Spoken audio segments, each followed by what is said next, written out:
pagi-pagi dengan riang hati, ayo teman-teman kita sekolah.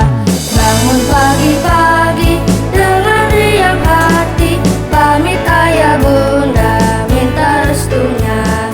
Sampai sekolah nanti senyum, sapa dan salam. Orang Minang, apa yang kita bayangkan tentang Kalimantan?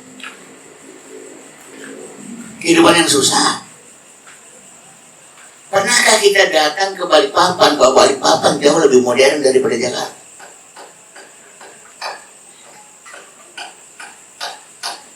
Balikpapan itu lebih modern daripada Jakarta.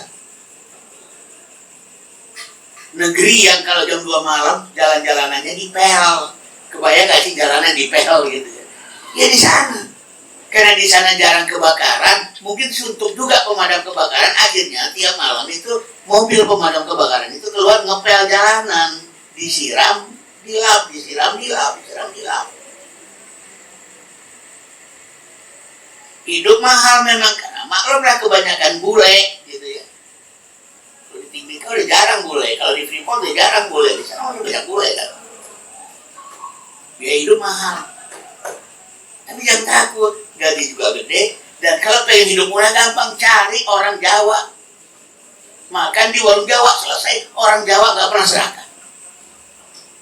Walaupun hidup di negeri mahal gitu, kalau ketemu warung Jawa mah itu murah. Saya pernah diundang oleh komunitas hebat Tabalong. Tabalong itu 6 jam dari Banjarmasin. Yang kebayang itu 6 jam dari Banjarmasin ke Tabalong, pasti ngelewatin hutan-hutan raya. Nggak taunya nggak ketemu hutan. Kiri kanan desa. Kan kecelek saya. Bayangan Kalimantan dan hutan raya. Ya paling sampai Tabalong kan ngineplah di perumahan penduduk. Di Tabalong itu ada Aston Hotel. Kenapa? Di Tabalong itu penguasanya adalah minyak. PT Adaro. Itu di tengah hutan PT Adaro itu gitu. Makanya ya, hotelnya Aston. Di Timika hotelnya Sheraton. Walaupun sekarang udah ganti ya. Dulu saya pertama kali ke Timika, itu nginep nggak kebayang sih di hotel Sheraton gitu ya. Karena hotelnya masih ada, tapi ganti nama. Jadi sekali lagi, rezeki Allah itu Allah tebarkan. Ke Jayapura, saya pernah ke Abipuranya. Abipura itu kayak Depok lah. Kampus-kampus di Jayapura itu ngumpul di situ. Hotel-hotelnya juga keren-keren. Makanan apa sih kita gak ketemu? Makanan Jawa, banyak. Saya kemarin iftar bersama diundang oleh Ikatan Keluarga Minang, Freeport. Ya semua masakan Minang ada. Udah melepas rindu rasa di Freeport. Iftarnya masakan Minang. Kita kemudian gak kebayang oleh kita. Kita ngebayangin, Freeport negeri terasik. Gak bakalan ketemu seperti kita di Ano gitu ya. Dunia ini udah jadi kampung kecil. Saya waktu ke Jeddah juga sama, tukang bakso banyak. Saya kira saya nggak bayangin ya kalau ke Mekah ke Madinah itu bahasa Arab gitu. Nggak punya bahasa Indonesia. Kadang-kadang kita bahasa Arab dibalasnya bahasa Indonesia. Belanja kan bisa pakai rupiah. Dikembalinya pakai rial. Ini negeri. Ini. Jadi pemahaman kita tentang rezeki harus dimulai dari konsep akidah. Ayah sekalian, kalau toh ada manusia-manusia yang mengalami kesempitan rezeki, itu lebih disebabkan karena pertama coba. Walanabluwannakum bisyai'in minal khawfi wal ju' wa naqsim minal amwali wal anfusi was thamarat wa basyiris sabirin alladzina idza asabatuhum musibah qalu inna lillahi wa inna ilaihi raji'un. Memang kita butuh ujian-ujian ekonomi itu agar kembali kepada Allah untuk melatih kesabaran. Walanabluwannakum bisyai'in, akan kami coba kalian dengan sesuatu minal khaufi wal ju' berupa ketakutan dan kelaparan, wa naqsim minal amwali wal anfusi was thamarat, dan kekurangan harta, jiwa dan tumbuh-tumbuhan, wa basyiris sabirin, dan berikanlah kabar gembira kepada orang-orang yang sabar. Dan mari kita sadar bahwa cobaan Allah itu selalu bersifat lokal. Sebagian ada yang Allah berikan kesempatan kesempitan rezeki, tapi bersamaan itu ada yang Allah berikan kelapangan. Selama COVID juga sama. Makanya saya nggak pernah percaya dengan konsep pandemi. Saya cuma percaya pada konsep wabah. Apa yang membedakannya? Kalau pandemi itu merata meluas, cobaan Allah itu nggak pernah merata meluas. Percobaan Allah itu selalu bersifat lokal. Termasuk rezeki, termasuk wabah, termasuk musibah. Selalu lokal. Makanya Rasulullah mengatakan kalau ada wabah tolong dilokalisir, karena memang sifatnya lokal.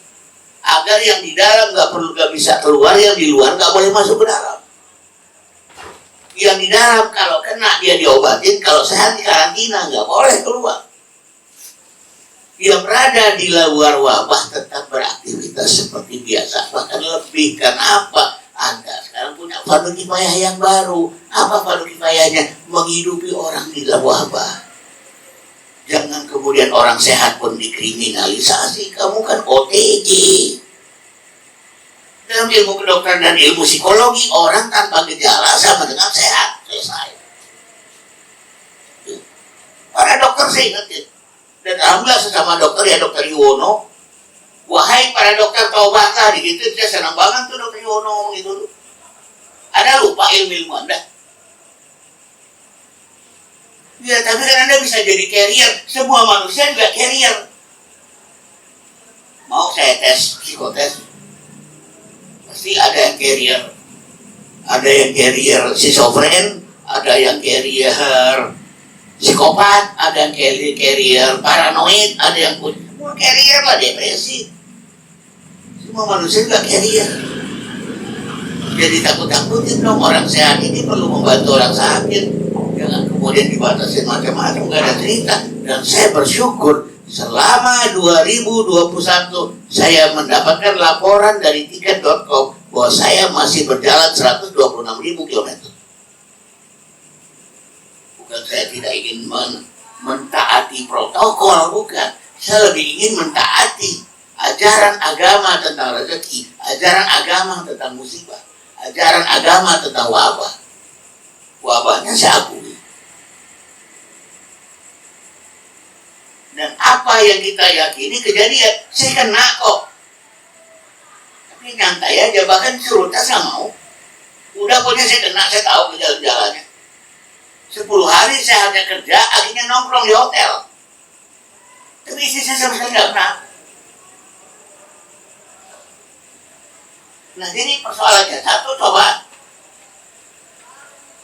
Tapi cobaan itu dipergilirkan. Makanya cara manusia berasuransi dalam agama adalah tolong bekerja sama, menyelesaikan masalah-masalah kita. Karena masalah itu selalu kalau A kena, B nggak kena, C kena, D nggak kena. Kalau kita berkolaborasi menyelesaikan musibah, udah selesai. Bukan dengan menjual resiko. Kenapa saya tidak punya premi asuransi manapun? Karena saya nggak suka jual beli resiko. Resiko gue tanggung ya, gue bayar premi deh. Nggak sesuai dengan akidah kita. Ini persoalan akidah. Riba itu persoalan akidah, bukan semata-mata persoalan syariah dan muamalah. Aku nggak takut dengan cobaan. Maka aku tidak ingin menjual resiko. Yuk kita kelola resiko bareng-bareng. Dalam Islam namanya sudah cakep tuh takabul. dan asarat kita kabur, itu mah jauh dari akidah Islamnya. Yang kedua, teguran Allah. Wa man a'rada an dzikri fa inna lahu ma'isyatan donkan. Barang siapa yang berpaling dari peringatanku, maka aku jadikan baginya penghidupan yang sempit. Bukan Allah yang jahat, bukan Allah yang mempermiskin kita, bukan Allah yang mempersulit jalan ekonomi kita, tapi faman a'rada an dzikri fa inna lahu ma'isyatan donkan. Barang siapa yang berpaling dari peringatanku, maka baginya ma'isyah yang sempit. Hati-hati kita sebagai laki-laki. Kita jemput rezeki keluarga kita, tapi kita gak kembalikan ke dia. Hati-hati. Allah hukum itu.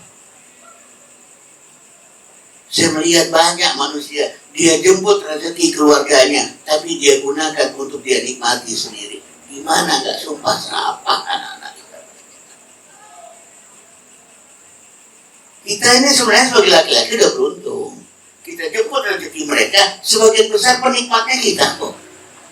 Tapi kalau kita tidak kembalikan itu kepada pemiliknya, yaitu keluarga kita, anak kita, orang tua kita, istri kita, kenapa gimana Allah nggak murka?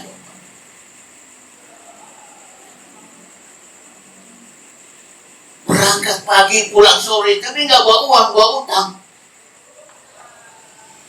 Siapa yang mau disalahkan? Allah yang mau disalahkan. Kenapa aku gini-gini aja? Kenapa rezekiku gini-gini aja?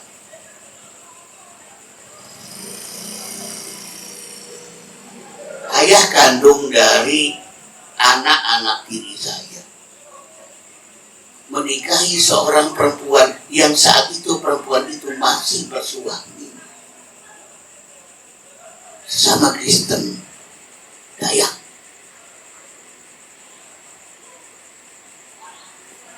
Dia sih ngaku murid saya, tapi nggak pernah ngaji sama saya sekali.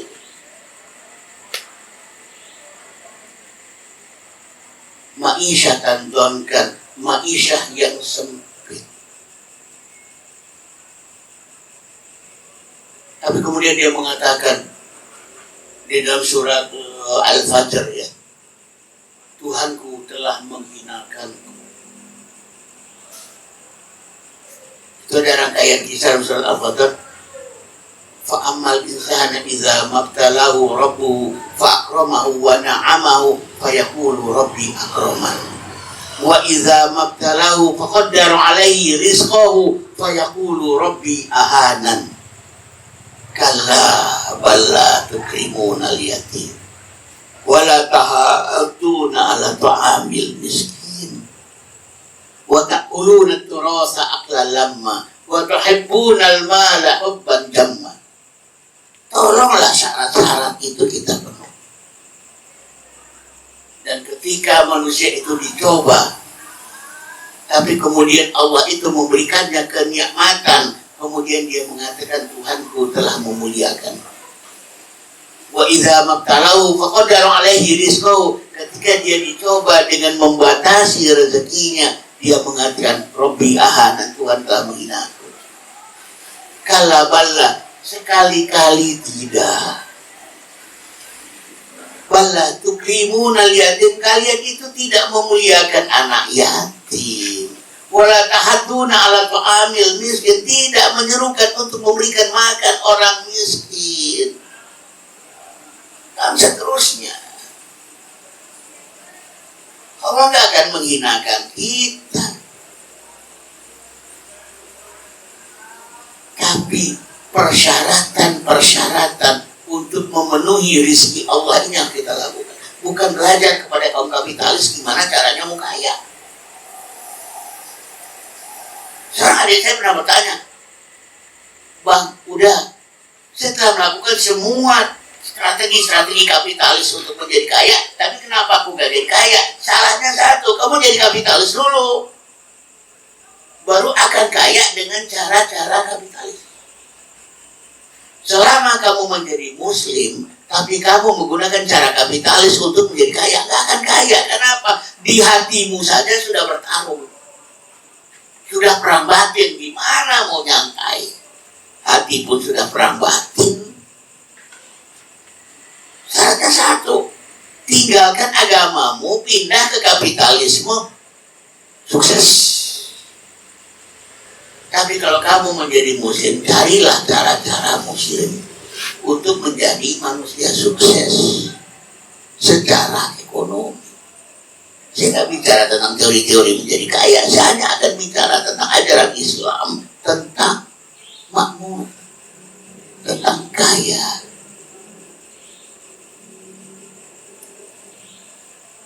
Peringatan-peringatan Allah itu jangan kita lupakan.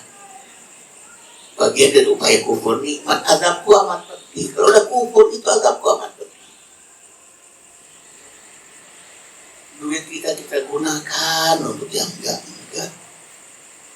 Nyarinya udah capek. Ayah sekalian, itu yang membuat saya itu malas punya saldo. Saya takut menggunakannya buat yang enggak. Karena saya sadar, saya punya kelemahan dalam diri saya. Yang kalau duit saya itu banyak, kelemahan itu akan terkenyangkan. Saya sadar, ini kan punya duit. Ini kan bisa saya kasih aja buat anak, istri, gini, gitu, segala macam.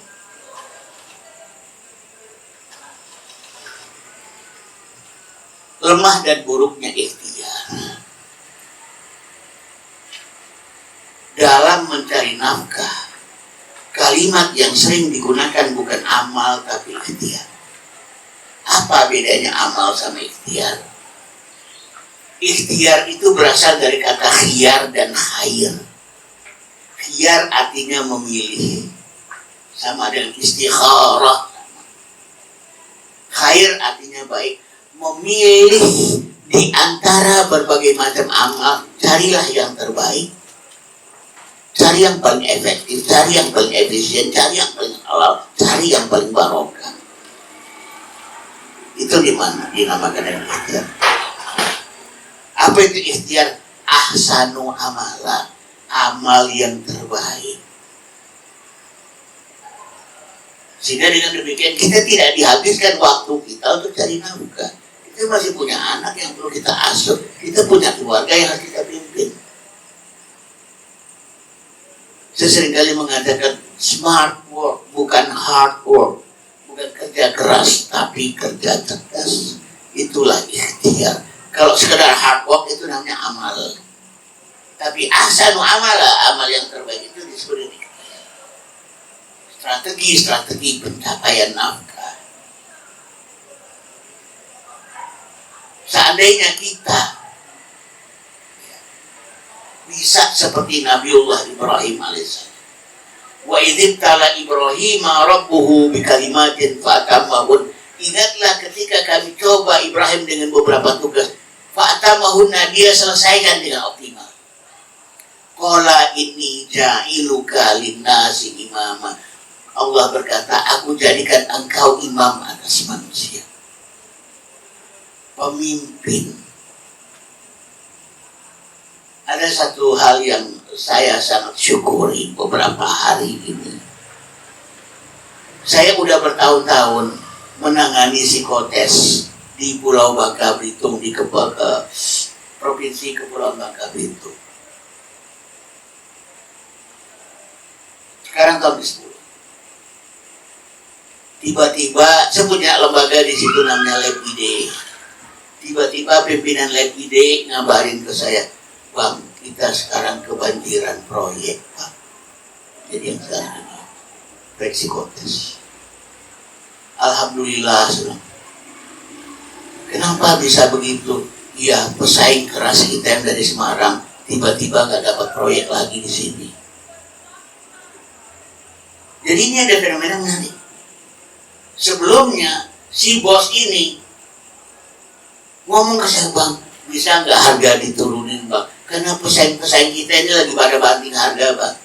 Namun mereka ngasih berapa? 50.000 sampai 75, Bang. Kita 150, Bang. 2 kali lipat mereka, bahkan 3 kali lipat mereka. Nggak, harga tetap 150. Saya nggak mau banting-banting harga. Mendingan kita naikkan kualitas daripada nurunin harga. Sekarang kan kurikulum mereka, saya tawarkan dari hasil psikotes itu rekomendasi kurikulum khususnya kayak apa untuk yang tahun ini. Itu nggak akan ada yang bisa ngasih rekomendasi kurikulum. Pokoknya kualitas. Fa'tamahunna, lakukan yang terbaik, tawarkan yang terbaik. Bukan turunin harga. Memang kita paling mahal. Di Bangka Belitung kayaknya paling mahal, 150.000. Kalau dibanding Jakarta, ya Allah, 150.000 tuh dikit banget. Di Jakarta itu psikotes 500 sekarang. Terus kenapa itu yang dari Semarang itu apa namanya nggak laku? Dijawab juga ketika itu. Jadi sebelumnya, Bang, bisa nggak 3 hari, Bang? Bisa nggak hasilnya lebih cepat? Karena rawan-rawan kita udah murah, hasilnya cepat 3 hari jadi, Bang.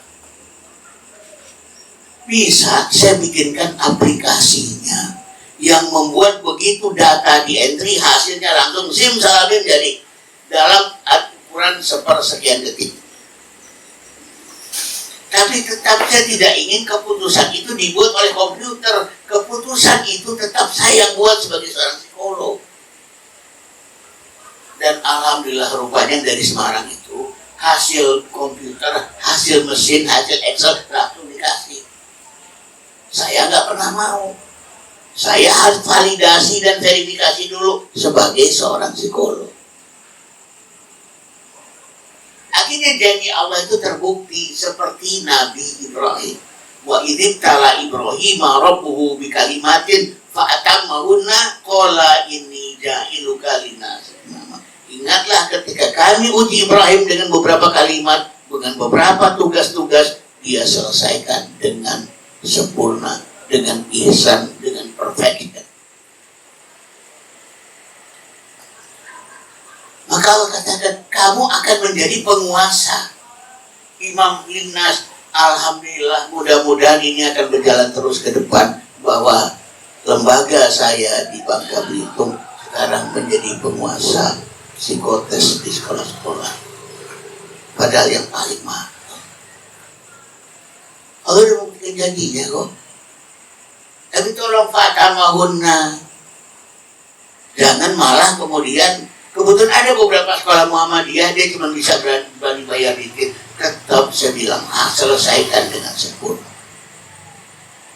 Jangan gara-gara dia marah, lalu kemudian kamu turun kualitas. Kalau kamu ingin membantu lembaga agama yang namanya Muhammadiyah, silahkan. Tapi jangan gara-gara dia cuma bisa bayar 100, lalu kamu turunkan kualitas. No way. Ini adalah bantuan kita. Bahkan kalau ada lembaga yang ingin kamu gratiskan, silakan pro bono, tapi tidak boleh mengurangi kualitas. Kemudian, kurangnya doa. Kurangnya doa. Ini kan gak semata-mata soal ikhtiar manusia. Ini kan kalau gak ada pertolongan Allah, gimana mau kita berharap? Ketika tiba-tiba COVID-19, kita nggak boleh berkumpul dan ngomong di depan orang banyak. Mati gaya saya mah Isa saya itu ya kayak gini, ngomong di depan orang banyak. Tapi yang harus saya lakukan pertama kali berdoa, ya Allah, aku punya anak istri yang harus dihidupi, ya Allah. Lalu gimana caranya aku cari nafkah? Tiba-tiba kemudian seperti kling itu, gitu. Dulu kan kamu menjadi desainer sistem SDM, kenapa kamu nggak balik lagi ke dunia itu? Sebuah sistem yang kamu bisa kerjakan di dalam kamar hotel, nggak perlu berkumpul dengan orang banyak. Iya juga ya. Dan saya nggak akan pernah lupa, yang pertama kali memberikan pekerjaan saya untuk bikin sistem adalah Sabar. Kurikulum. Sabar. Dan akhirnya saya datangi perusahaan-perusahaan, saya telepon perusahaan-perusahaan yang dulu saya jadi konsultan. Udah lama enggak, karena saya sekarang konsultan pendidikan. Rupanya mereka kayak kangen sama saya. Oh boleh Pak, begini ini. Loh, dia jadi kewajiban kerjaan. Belakangan ternyata yang ngomong di depan orang banyak masih bisa, tapi online. Nah, double nih kerjaan. Sekarang 3 nih kerjaan. Kenapa? Ketika orang mulai masuk kerja di kantor, ternyata mereka udah 2 tahun mengalami demotivasi. saya diminta sekarang melakukan remotivasi karyawan kantor yang mulai kembali ke kantor. Apalagi ketika mereka melihat, temannya udah ada yang meninggal, temannya udah ada yang berhenti, temannya, itu mereka mengalami demotivasi. Tapi dengan doa, kita ini terlalu sombong, segalanya kita menganggap dari hasil ikhtiar kita.